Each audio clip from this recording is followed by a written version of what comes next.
Welcome to Transform Now, a podcast focused on intelligent automation and brought to you by SS&C Blue Prism. On this program, we talk about how organizations globally are rethinking the way they operate, utilizing process orchestration and AI-enabled digital workers to free up humans to do the work that matters most.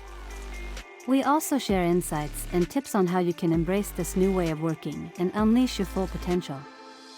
Let's get into the show. Hello everyone, Brad Hairston here. Welcome to Transform Now. My guest today is Eric Bourget, the CEO of a company called HalfSerious, which is a product innovation studio based in Montreal. Eric and I will be discussing his thoughts on how AI is evolving and how he is helping his clients take advantage of AI innovation. Welcome, Eric. Tell us more about yourself. So I guess quick intro, I think what people seem to find interesting usually is that my background is actually in gaming. And so a few years back, I came to the realization as I was a producer for video games that games are essentially pieces of software, but they're Yeah, software that's really amazing about getting you to feel something as you're interacting with them.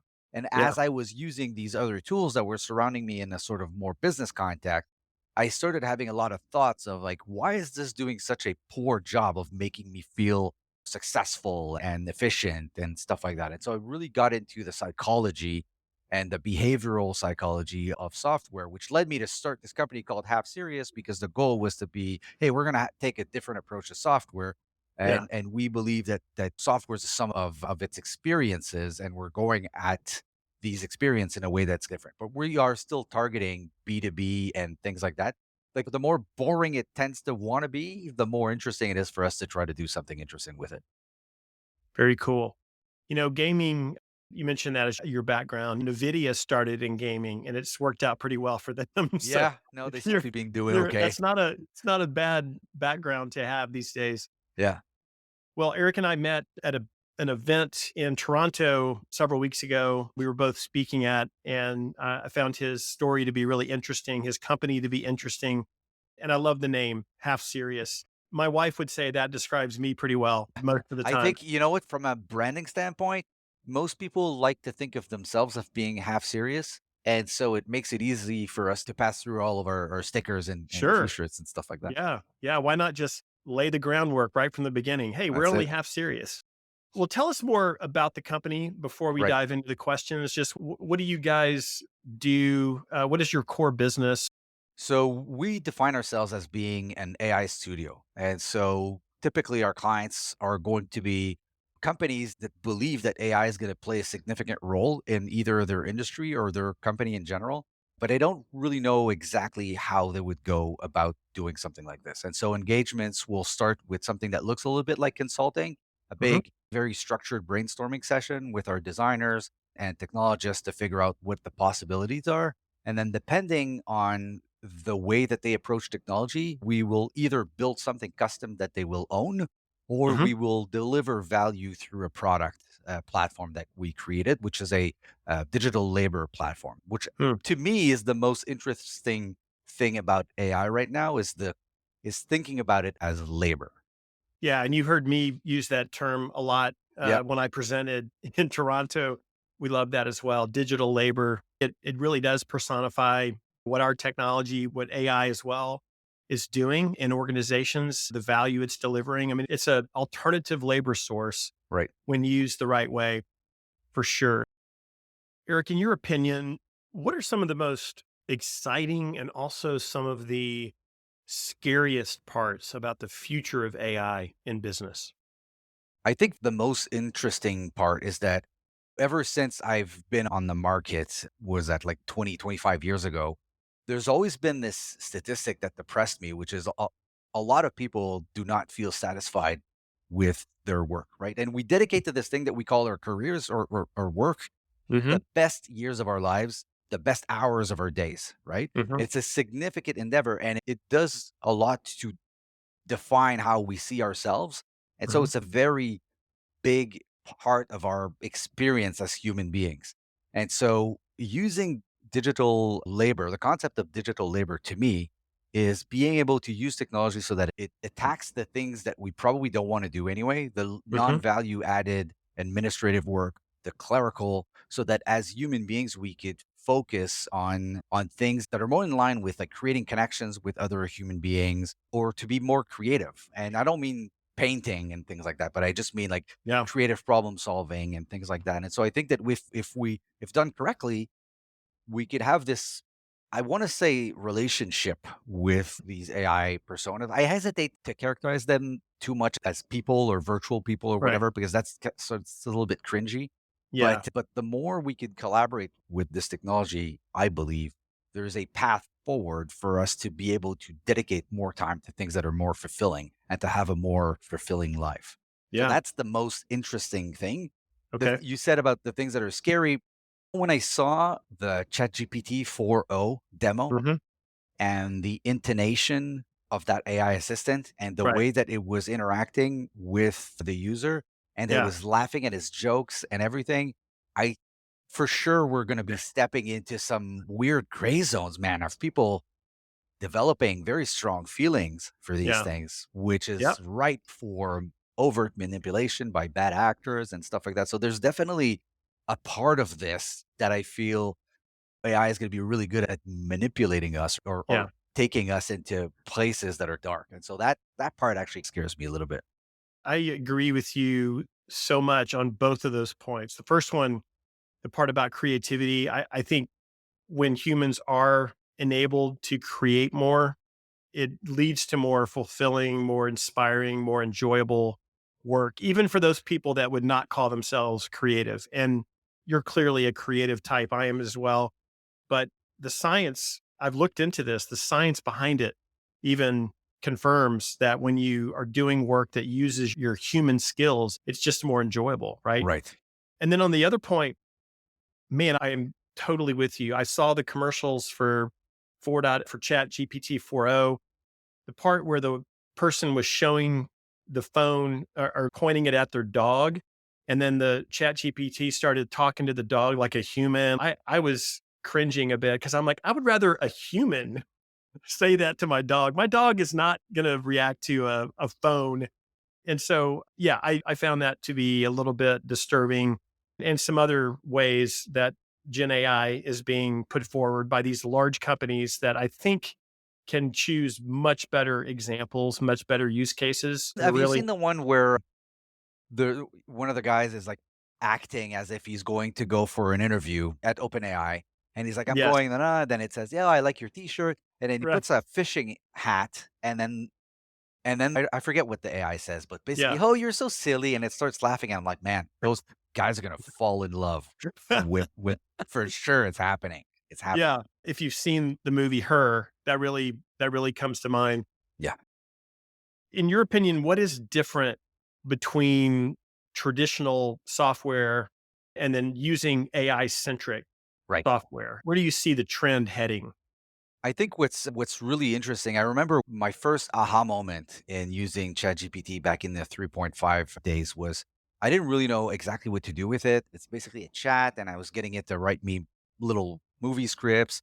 And the first real thing that I did for business is I explained the presentation I was trying to do, and then I asked it to help me break down topics. And at the end, I didn't really know what to do. Do I just close the tab? Like, what do I do? And it felt Mhm. weird because it's almost like I'm chatting with someone, I wouldn't just stop like that. So I just said Yeah. thank you because I didn't really know. I know it's a machine, but I just felt Mhm. like that was the right thing to do. And it responded, glad I could help. Good luck with the presentation. Now I felt for a second that there's something on the other side that kind of cared about what I was trying to do. Mhm. And I think that the biggest difference is that we use software, but we interact with AI. There's a little bit Mm. of that back and forth. And as the models and the technologies, especially the voice activated ones, are becoming smarter and smarter, Yeah. I think you're going to fall into this thing where we're going to blur the line in Yeah. terms of feeling like you're interacting with something. You're not using Mhm. something, you're interacting with it. And that sort of suspension Mm. of disbelief happens Yeah. really fast, the better the execution. I don't know if you've ever played like a VR game where you move around in the space, and as you're Mhm. moving around, you're moving it. You put that thing on your face, and within 2 seconds, your brain completely accepts that you're Right. You're in this other world now. Yeah. And Yeah. I think that as these things keep on evolving, I think it's completely normal. Like one of the AI assistants that we're coding right now for a client is Mhm. something that allows you to debrief your day so that it can take notes and put the right things in the CRM for salespeople Wow. and lawyers and stuff like that. And Yeah. right now you're typing something and you're saying go or you're talking and there's always Mhm. this moment where you're pushing a button to say, I'm done talking. Now you talk. I think at some point it's going to be more fluent. It's going to understand when it's going to talk over you a little bit and Mhm. it's going to exactly like what we're doing now. Mhm. Perhaps there's an avatar on the screen. And I think that Mhm. we are going to go deeper and deeper into this thing where I'm feeling like I'm just interacting with some sort of being as opposed to Mhm. just using a tool. So the user experience aspect of AI is what Mhm. fascinates me the most for sure. Yeah. Yeah.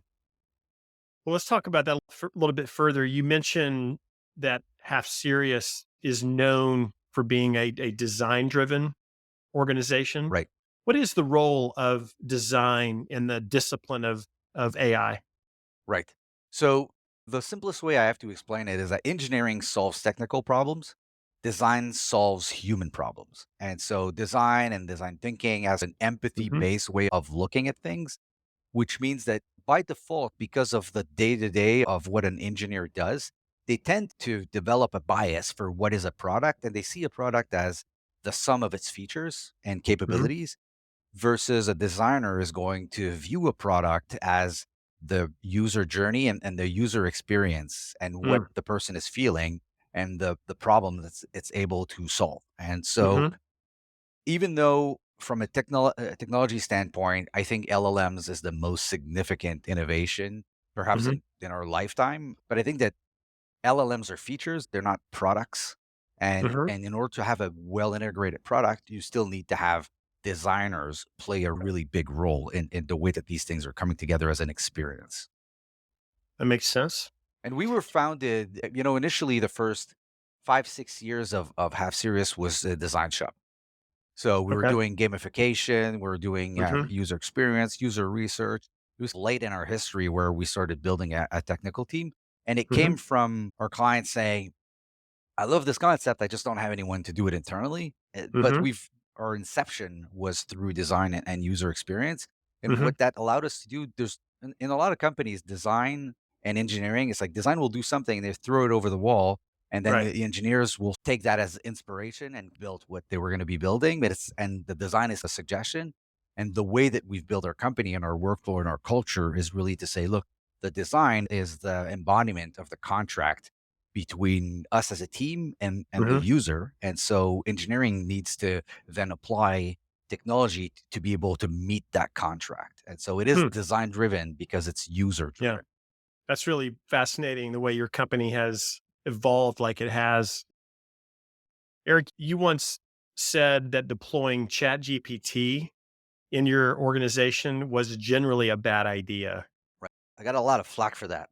So please allow me to explain myself because I posted something and I got a lot of hate mail based on this. What I actually meant to say is that the chatbot format is fundamentally very limited. Most people will feel intimidated by the open nature of that thing. We grew up interacting with software that had a lot of little buttons. You go to Word or whatever, Mhm. there's icons, Yeah. there's buttons, there's a drop down. You could explore these things, figure out what Yeah. it does. But the chatbot experience is very open-ended and it changes all the Mhm. time without the UI changing. The UI Yeah. change does not change, Right. but you somehow are supposed to know that the capabilities have evolved. And so Right. think as an individual user who's passionate about this, it's very exciting. Mhm. But thinking of deploying ChatGPT teams within your organization, I think is a bad idea Mhm. because it'll just increase variability and chaos into Mhm. your workflow because you'll have people that are really good. There's going to be a very small minority. And then you'll have a bunch of people that are very poor prompt engineers that Mhm. are basically just going to be sending very robotic sounding emails. Right. And so Mhm. back to my point of like LLMs, they're features. Let's say I want to receive timesheets from a service organization. I want to fix all the spelling mistakes, remove the acronyms and the business lingo. And so if there's a tool that receives it, that then I can Mhm. approve it and then it pushes it, let's say, to the invoicing system, Then I have a tool. I have something that solves a specific business Right. problem. But if I give ChatGPT to everyone and I tell them, hey, before you submit your timesheets, make sure that you take them through this tool, you're going to get a lot of variability in your outcome. And that's just bad for business. Businesses are Hmm. trying to limit the differences in the output, with a lot of people just contributing to the value chain. And so Right. just Right. deploying it at large, I think generally is a bad idea. Plus, it's Yeah. super expensive. Okay. That's a very good explanation. Hopefully, you won't get more hate mail from this podcast. So, we're roughly 2 years in since the release of ChatGPT, which got most of the attention in the market. Then Claude came along and a host of other large language models. Now you have a lot of people focused on Meta and the open source path. What do you think all this means for how generative AI will be used by companies in the future? This proliferation of models that are out there now. We're already seeing a lot of activity from clients or potential clients that are saying, look, what I really want you to do is isolate it from this noise. Right now, let's say OpenAI or ChatGPT 4.0 is the thing that people are using. Tomorrow is going to be Claude. In 2 years, what is it going to be? And so Hmm. that's a lot of entropy for most businesses to be able to manage. And so the putting a thin layer of productization over these models is a really good idea because then you could protect the user experience and you're Hmm. saying, I'm not going to change your car every time there's a new one coming in, but I'm going to change the engine underneath so you get Hmm. to benefit from whatever's the latest and greatest. I myself almost don't use ChatGPT anymore. I think Claude writes so much better, and I'm experiencing with Llama right now. And also, I think that as things evolve, we're probably going to see open source models take up a lot more importance. And Hmm. so an open source model means that instead of accessing the service through an API, you could Hmm. basically run the model within your own environment. And so you don't have to pay for as many tokens. Hmm. Depending on the model, that may and actually end up paying more because it requires so much Yeah. compute to use. But I'm just saying that there's going to be more and more options. And so having infrastructures that can evolve not only in the way that they use these different Hmm. models, but different architectures. So Hmm. connecting to an API versus running a model, they're two different Yeah. architectures. So whatever you're building, make sure you're building it in a way that you're going to be able to future proof. And we always have this thing in like software architecture where you're trying to make things future proof, but Hmm. you're thinking in terms of 5 year horizon. And right now we're in like 6 months horizon. So Hmm. it changes the discipline of software architecture because it needs to Okay. be a lot more agile in the way that you're putting these things together. So, Eric, related to this, I understand that Half Serious has actually created a new product to help insulate your customers from the noise out there and all the different models, which can be very overwhelming. Talk about what that product is and why you are making this investment. Right. So initially, in our pre product era, we were only building custom platforms for clients. There would be clients that would be on the larger size or enterprise client that they wouldn't mind paying a few $1 million to get their own technologies and then to run it. And then they're very expensive programs. Mm. But where we saw the biggest benefit was in the mid market. So right now we're really focused on service companies, law firms, accounting firms, engineering firms, because they tend to have a ratio of 1 to 1 of the billable people and the administrative staff. And so it's very difficult for them to maintain their price structure and their productivity. But also the talent market is super tight. And so Yeah. just trying to scale these things. And you can think right now the economy has one knee on the ground and the Hmm. economy is soft. But as it warms up, there's not going to be more people to feed this machine and to be able to seize the opportunity of an economy that's waking up. And Hmm. so I believe that digital labor is going to play a big role there to be able to alleviate some of that weight. Hmm. However, mid-sized companies, they don't want to own that technology. And so what we've decided to do is a product called Squadbox. And Yeah. recognizing that IT is fed up and tired and exhausted of approving 15 different AI solutions because everyone Hmm. wants to turn on AI. And so it's a very tedious process to do that. So Hmm. one environment to hold AI assistants and then to deploy AI assistants that are focused on the particular workflow on problem set. For a law firm, having an Yeah. assistant that's specialized at looking at a folder with 5,000 email, and I Yeah. could say, hey, write to me a timeline of all the emails written between Brad and Eric where they talk Mhm. about transferring funds to Luxembourg or whatever. And it Right. can go in and do that. And it's specialized, like an app on your phone that's specialized to do something. Yeah. But your phone and the OS on your phone regulate how data is being managed and how Mhm. models are being controlled. And so one Mhm. environment and then these things that are on top of it. And so right now we are still figuring out what's the right pricing. We've got a few beta clients that have been signed up, and it's a really exciting space. And I think that digital labor is going to, I don't have to convince you, like I saw that you were using that word as well, is going to be a very big space. And how we deliver that is going to be interesting because companies are Right. not that interested in configuring it themselves. AI is able to handle a much higher level of ambiguity and it does it really well. And so Mhm. automating through AI, I like to call it like conversational access to data is Mhm. what I just described. So there's a folder with 5,000 emails in it, and I need to have information. I have a Mhm. conversational access to this data.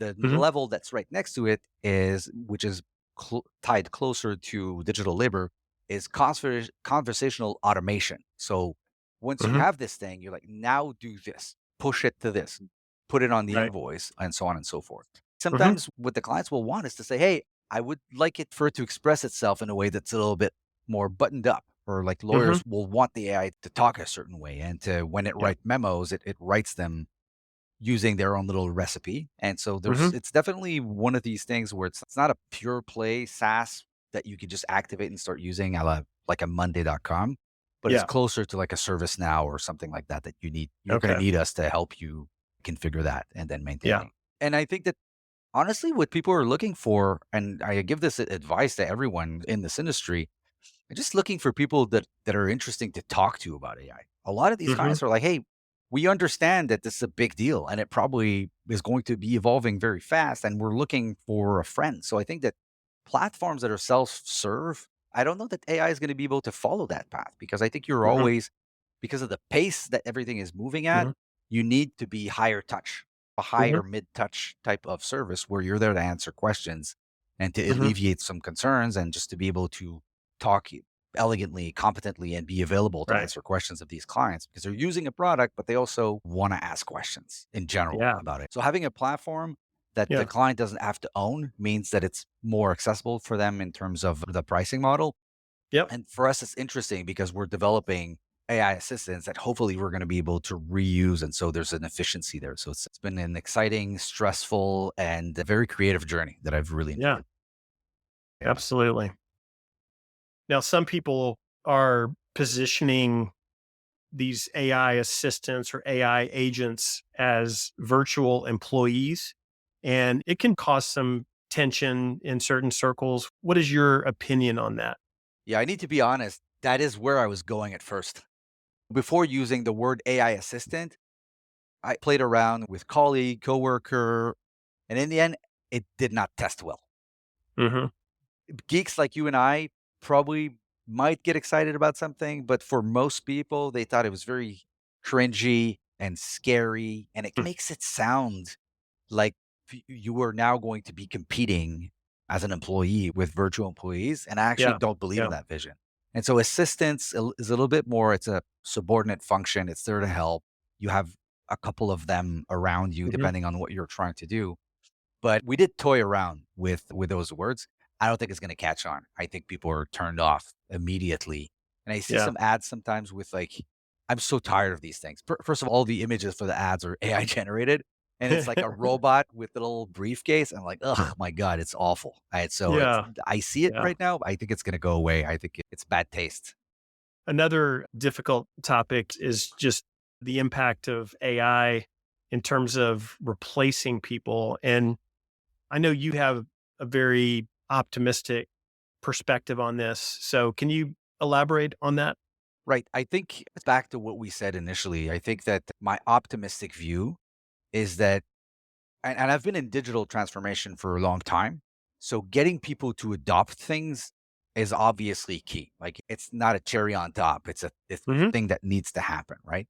But Yeah. once people started embracing they need to see an immediate value. They need to see like, oh, this thing that I need to do every week, and now I have an Hmm. assistant that does it for me. This is also what I was talking about when I was talking about design and making sure that we start the thought process from a place of empathy, that Hmm. we understand the person that it's going to be interacting with this assistant, what's their Right. worldview, how they talk, what are their aspirations, and Yeah. just not being shy as technologists to embrace the messy human aspect of it and Hmm. to just have as a goal an emotional adoption of these things that are going to help you. Because it's not like I'm opening my laptop and I need to use Word.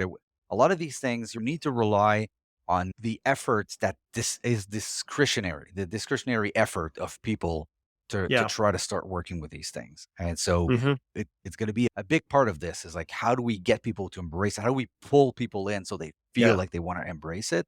But if we have a very design centric approach, we're not afraid of embracing empathy as a Hmm. tool to build this thing. So AI platform built on a base of empathy that is Hmm. here to help, that is not going to be cringy, not going to be scary, that's going to give you the result. And if you're like, hey, I don't understand how you got to this result, that the AI Hmm. assistant is here, let me show you how you got to this result. And let me know if you agree with this. And it's like, obviously needs to feel like it's here to serve. And even though it's a cold robot, you should still feel like there's a willingness in the machine, like the ghost in the machine Hmm. is here to make you feel like it's here to try to help you. Right. And so there's beauty in that. What's really amazing for me is it takes me back to my roots in video games. Like I'm trying to Hmm. get you to feel something. I'm Hmm. obviously trying to get you to be successful. I'm trying to get your company to be successful, but I'm really just being successful and getting things done and checking boxes is not enough. I want you to feel amazing as you're doing it. Right. I don't know if you've Hmm. ever had this feeling, but as you're, let's say, writing a piece of content using ChatGPT or whatever, you get Hmm. your email done and and your mind is still fresh, like you're not tired. You would have spent an hour on this very difficult email. You wrote something. So sometimes I'll write something and I'm like, it feels like I'm pointing fingers. Can you Yeah. rewrite this thing so that it feels less accusatory? And it Right. rewrites it, like it's beautiful. It's kind of what I wanted. And I paste it. And normally I would have spent an hour on this and it would have been mentally exhausted. But now I feel Hmm. fresh and I want to move to the next thing. And so I Yeah. want people to feel that way when they're interacting with these things. I want them to come out of it with more energy that when they came in. And so that's the optimistic, human, empathy-based approach that I think is absolutely necessary if we're going to pull that rabbit out of the hat. That's a great spot to wrap up today. I always like ending on a positive note. So thank you for that. Thank you so And thanks much. for coming on today, Eric. It's been really enjoyable chatting with you and hearing your perspective on what's happening with AI and how your company is going through some changes as well in terms of how you're responding to the needs in the market and the needs of your customers in this space. So fascinating stuff. Thanks for being here and talking about that. And I wish you the very best. My pleasure. Thank you so much. Thank you for listening to Transform Now, the podcast from SS&C Blue Prism. You can find all of our episodes on your favorite podcast channel, as well as YouTube. To stay on top of the hottest topics in the world of intelligent automation, subscribe now. The future of work is here.